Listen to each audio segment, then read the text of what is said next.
I was standing in line at the coffee shop the other day, treating myself to a $6 grande soy latte, hot, no foam. Sorry, not sorry. When I heard the woman behind me say, maybe if people just stopped buying coffee at places like this all the time, they wouldn't have money problems. And I had to stop myself from turning around and saying something completely snarky.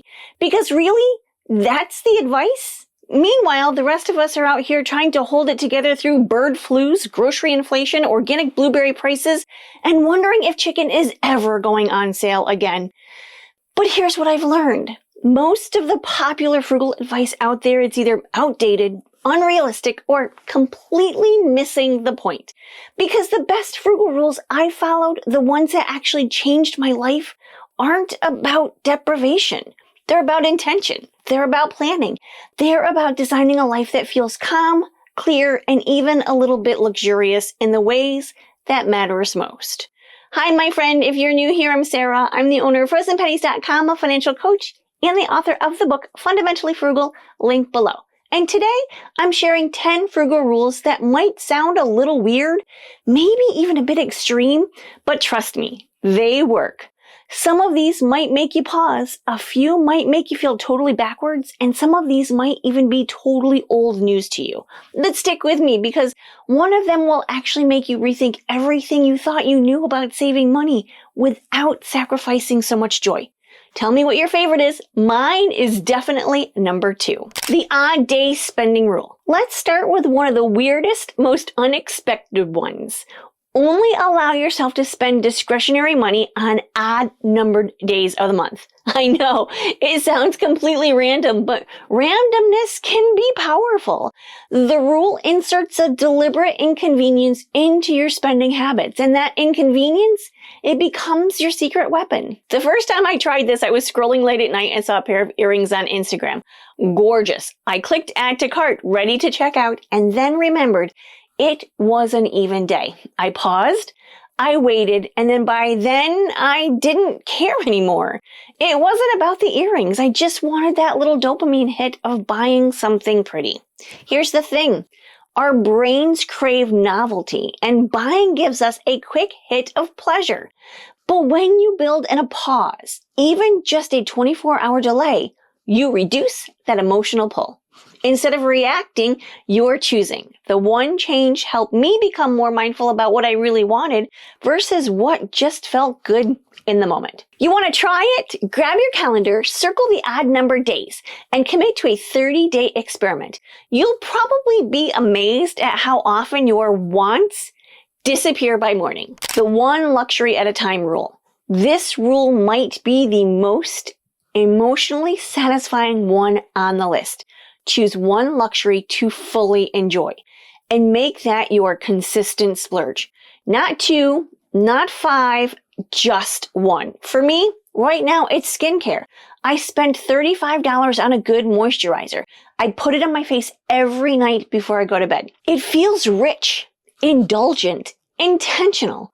But that's my only regular splurge. I'm not also buying designer shoes or daily takeout meals or impulse Target hauls or multiple streaming service. That's the magic. This rule stops lifestyle creep, that slow, sneaky way your spending rises without you realizing it. When everything becomes a little luxury, nothing feels special anymore. Try this. Write down all the extras you spend money on each month. Choose the one that brings you the most joy. Then pause or cut the rest.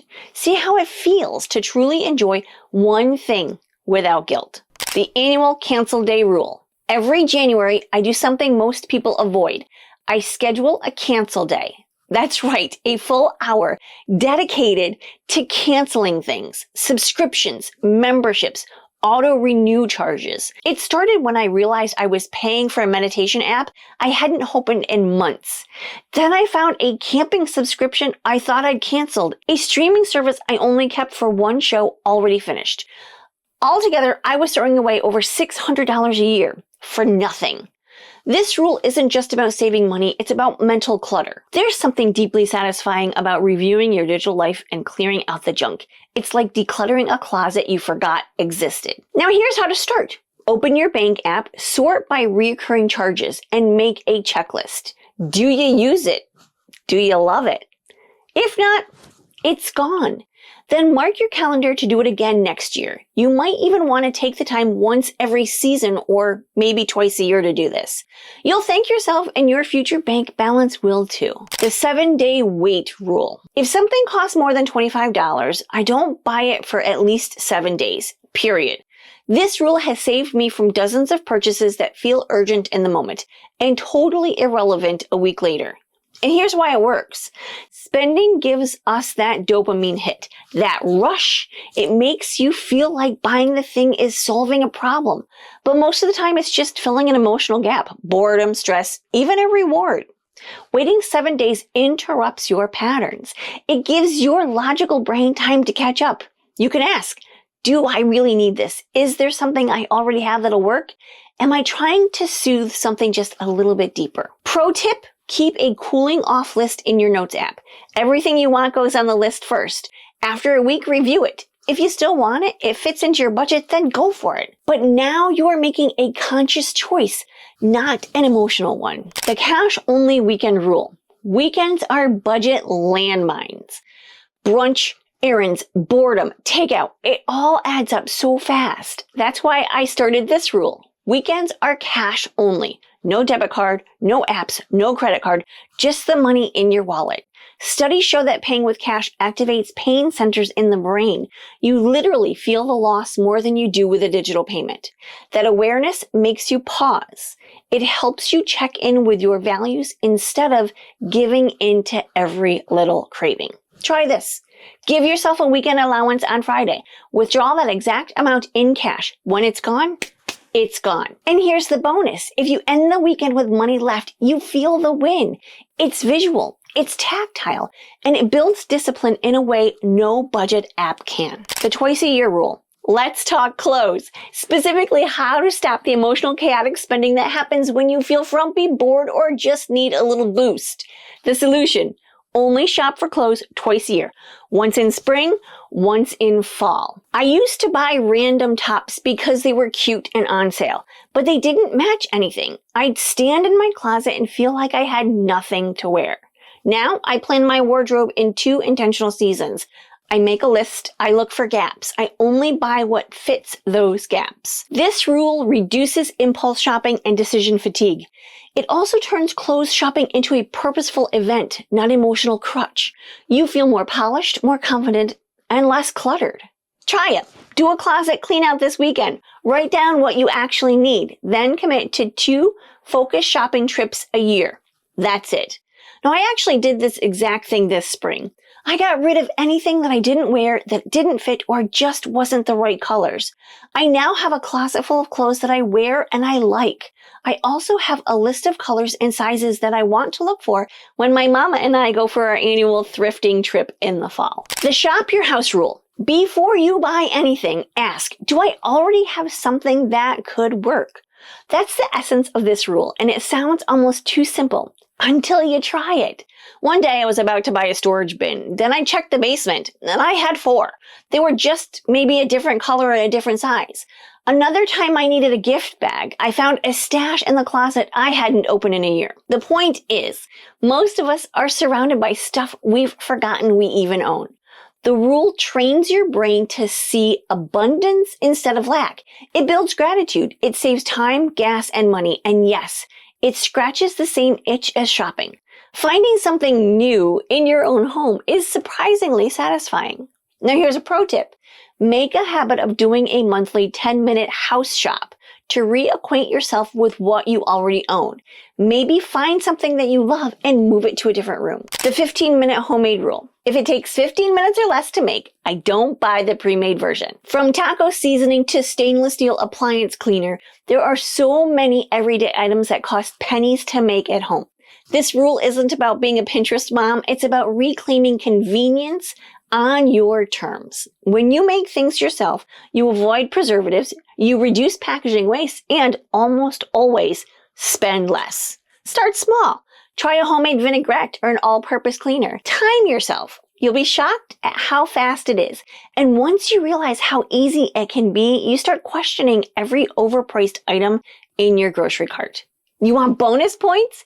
Batch your homemade swaps on Sundays. It becomes a ritual, quick, satisfying, and super frugal. The trade, don't pay rule. Before I spend money, I ask, can I trade for this instead? This feels old school, but it works. We all have skills. We all have stuff. And bartering builds community in a way money never can. A friend once traded a loaf of sourdough for a houseplant. How about swapping family photos for babysitting? Trade clothes or books at a swap party and walk away with a whole new wardrobe or library. Bartering helps you save money, yes, but it also reminds you that you're capable, connected, and rich in more ways than one. Start by asking your friends or posting in local Facebook groups. You'll be amazed at what's possible. The double batch cooking rule. If you're cooking, double it every time. Freeze the second half. This rule has saved me on countless busy nights when I was just too tired to cook, but didn't want to spend $40 on takeout. Who am I kidding? $40? It's more like $100 now.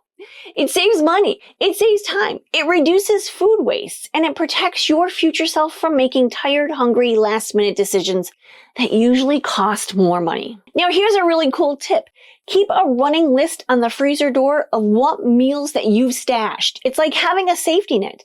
And knowing you've got dinner covered, that's sort of a luxury. Pick one meal this week. Double it, freeze half, that's it. You just became a more frugal, less stressed version of yourself. Now, I just made a soup. Well, maybe it's a stew. Well, we'll call it a stoop.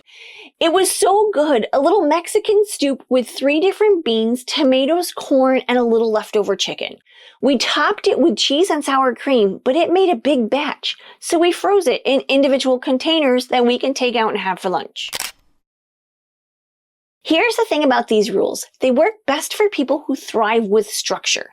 If you love a good checklist, if you find peace in routines, if you love a good planner and knowing exactly what to do and when to do it, you're going to love this approach. But if you're a rebel at heart, that's okay too. Maybe all 10 rules won't work for you. Maybe the idea of rules feels restrictive. That's fine. Pick one. Try it your way. Turn it into a guideline instead of a rule. The point isn't perfection. It's awareness, it's intention, it's building a financial life that supports the life you actually want to live. These can change your life. They can take the decision making out of the moment when you're tired or emotional. They give you a roadmap. These reduce stress. They eliminate money guilt and help you build better habits without white knuckling your way through. Over time, they become second nature, and that's where the magic happens. If you don't know what you are, check out the video I did on frugal archetypes. I'll leave it in the description below and the iCard up here. Want a simple way to get started? I've got a free budget planner you can download. Just check the link in the description. So here's what we covered today. 10 rules that aren't about punishment or deprivation. They're about clarity, intention, and freedom. We talked about using odd-numbered days to create natural spending breaks, picking one luxury to enjoy guilt-free, and giving yourself a yearly cancel day to clean out financial clutter. We dug into waiting 7 days before buying, using only cash on weekends, and cutting emotional clothing sprees down to just 2 thoughtful trips a year. You learned how to shop your own house before heading to the store, how to make quick homemade swaps that save a ton, how to trade instead of pay when you can, and how to double your meals to save time, money, and stress.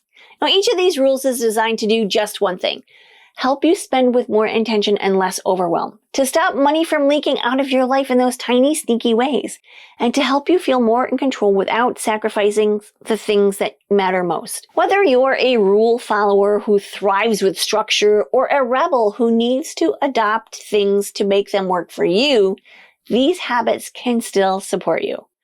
They give you a framework to simplify your choices, reduce decision fatigue, and bring more peace into your financial life. You don't have to do them all. Just start with one, because sometimes one small shift is all it takes to change everything. So tell me, which one of these rules are you going to try first? Let me know in the comments. I'd love to cheer you on. Because here's the truth. Frugal living isn't about shrinking your life. It's about building a life that fits you better. A life that feels peaceful, empowering, and free. And if this video spoke to you, don't forget to like, share, subscribe, and watch this video next.